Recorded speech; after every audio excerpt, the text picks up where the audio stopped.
मेरे प्रिय छात्रों, कैसे हैं आप सब लोग। उम्मीद करता हूं कि आप सब लोग कुशल पूर्वक होंगे, स्वस्थ होंगे और अपने पढ़ाई पर ध्यान दे रहे होंगे। 2025 की होने वाली बोर्ड परीक्षा में कहानी भाग से जो प्रश्न आएगा वो है पंचलाइट कहानी के उद्देश्य पर प्रकाश डालिए। मैं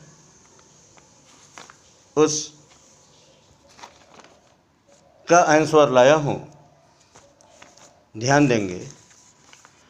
आप लिखना शुरू करेंगे उत्तर में पंचलाइट कहानी का उद्देश्य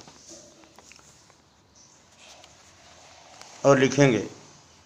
फरीश्वरनाथ रेणु हिंदी साहित्य जगत के सुप्रसिद्ध आंचलिक कथाकार हैं।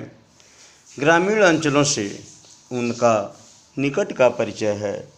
बिहार के अंचलों के सजीव चित्र उनकी कथाओं के अलंकार हैं।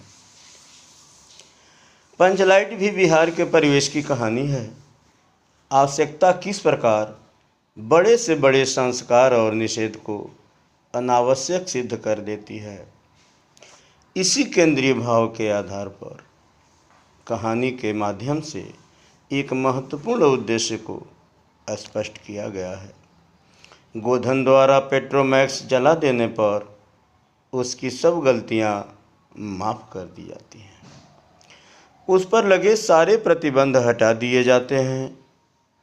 ग्रामवासी जाति के आधार पर अनेक टोलियों में बंट जाते हैं। आपस में ईर्ष्या द्वेष के भाव से भरे रहते हैं। इसका सजीव चित्रण कहानी में किया गया है। कहानीकार ने यह स्पष्ट किया है कि इस आधुनिक युग में अभी भी कुछ गांव और जातियां पिछड़ी हुई हैं। रेणु जी ने अप्रत्यक्ष रूप से ग्राम सुधार की प्रेरणा भी दी है। यह था पंचलाइट कहानी का उद्देश्य। आइए एक बार और इसको देखते हैं, ध्यान देंगे। फरीश्वरनाथ रेणु हिंदी साहित्य जगत के सुप्रसिद्ध आंचलिक कथाकार हैं। ग्रामीण अंचलों से उनका निकट का परिचय है। बिहार के अंचलों के सजीव चित्र उनकी कथाओं के अलंकार हैं।